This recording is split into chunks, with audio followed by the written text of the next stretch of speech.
Hi, it's Steve Owens on the School of Hollywood podcast, and we're going to share success stories of artists in the entertainment business.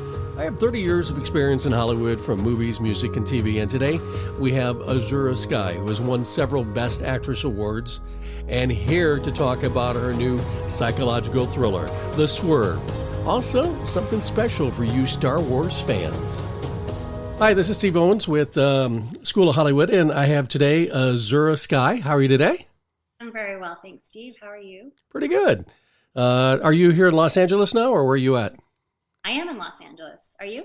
Yes, I am, and so you're stuck in the pandemic area of the 24-hour lockdown practically. You know, and watching your film, it kind of reminded me a little bit of it, how people are going through a mental state in isolation here in Los Angeles right now. Your movie is called Swerve, and it's a very intense movie.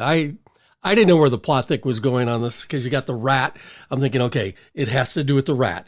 And then it has to do with a car accident and your mental breakdown.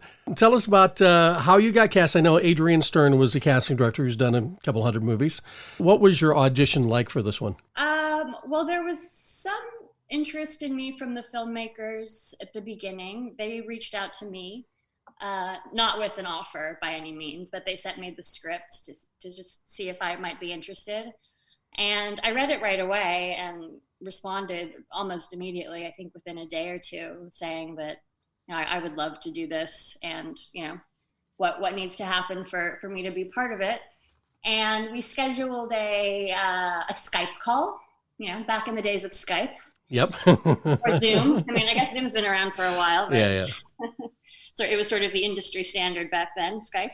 And we had a nice chat and a great call. And then I didn't hear anything from them for a while. About a month went by. And so then I volunteered to make an audition. I asked if they would like me to put a couple of scenes on tape.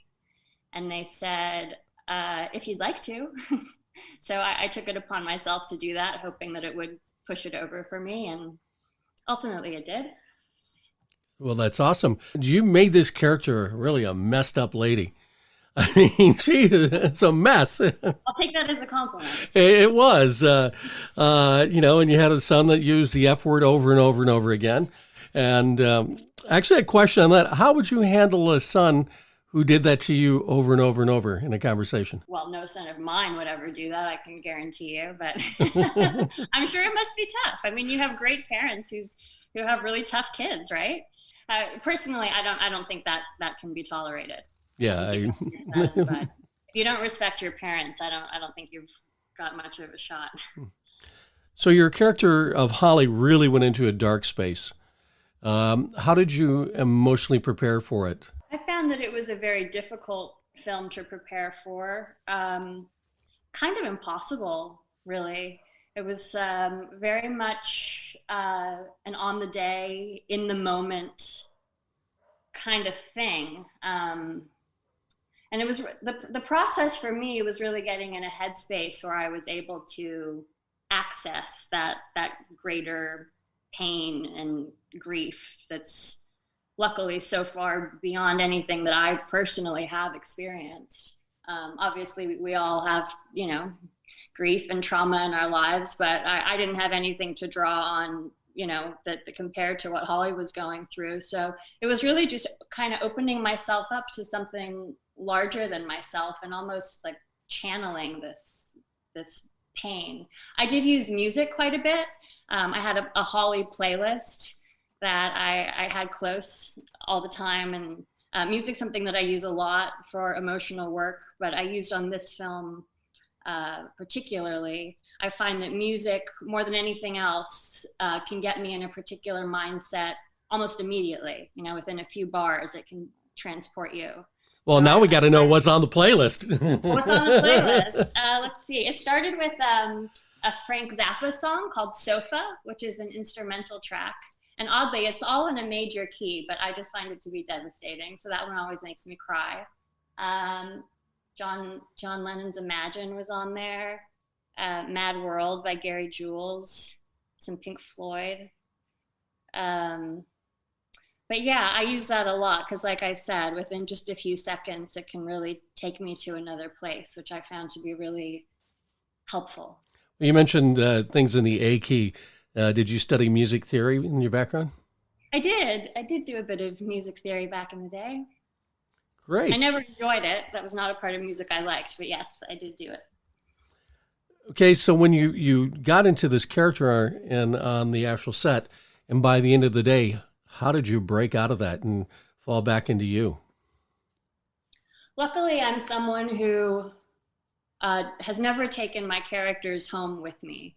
That's just never been the way I work. That's not by choice. Mm-hmm. That's just what happens for me, which I've always been grateful for, and especially with this role, because she was a very heavy one, and that would have been a tough one to live with.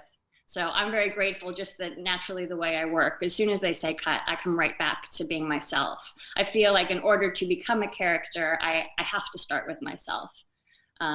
So that's how I do it. With the pandemic that we have now, how would you, if you were recast for this, would you change the character with everything that you've gone through the last 6 months? I don't know that I would have changed the film in any way, nor that I don't know that it's really my place to do so. But I do find it very interesting that the film came out this year. We shot it quite a while ago, more than 3 years ago now. And the fact that it's just coming out this year, I find to be very interesting. And I wonder if it's perhaps resonating a bit more because of what we've all been going through. The reviews on your performance has been absolutely awesome. What did you learn about motherhood and from playing the role? That it's something I definitely don't want to do. But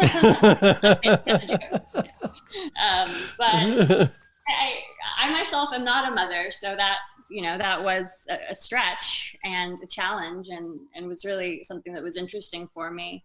But be nice to your mothers. I think if that mother-child relationship is so important, and I think that's part of the reason there are so many problems in the world today. Is you have a lot of broken little kids who grow up to be broken people, and makes for a lot of problems. You had some good success there immediately after the film on some TV, Charm, Riverdale, and Stumptown. Any one of those characters that really stood out for you? Well, the Charmed one was fun because it was kind of like a Dr. Jekyll, Mr. Hyde kind of character. I played a white lighter. I think that's the right term for it. I apologize if I'm... Light worker? Maybe. You probably know better than I do. Oh, geez. Anyway, but there was a good one and a bad one. So getting to play, both ends of the spectrum like that was certainly fun. Oh, cool. So how have you handled the new casting policies of self-tapes? Are you used to it, or you prefer to go in the casting office? I love it. I am happy to never go into another audition again. I actually think it's a much better way to work for everyone, for actors, for casting directors. I just think it makes a lot more sense. So I think even when this pandemic is over, I think that we'll probably keep doing things this way. It's interesting as a society when you go through something like this. I don't think you can just go back to the way you were before. Obviously, through something like this, you grow and you evolve and you learn how to do things better, and better ways of doing things can come out of these situations. Well, one of the most exciting things about your career to me is the voice on Star Wars. Thanks. So how many different characters did you do? Because I saw your list on IMDb was quite long. I'm not sure, actually.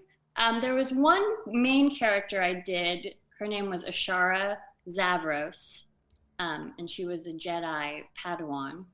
Doesn't get much cooler than that. And then I know I played sort of a handful of other peripheral characters. I don't know how many. Swerve, that's available on demand? Yeah, on demand, Amazon, iTunes, all the normal places that you get your movies from. And where can people find you on social media? Oh, I'm on Instagram. I'm newly on Instagram, Azura Skye Official. All right. Fantastic. I appreciate you taking the time to chat with us today. My pleasure, Steve. Thank you so much. Okay. Thank you for listening to the School of Hollywood. Please follow us on Instagram at School of Hollywood and subscribe so you can hear our next episode. I'm Steve Owens. Until next time, continue to follow your dreams and look to the stars for your success.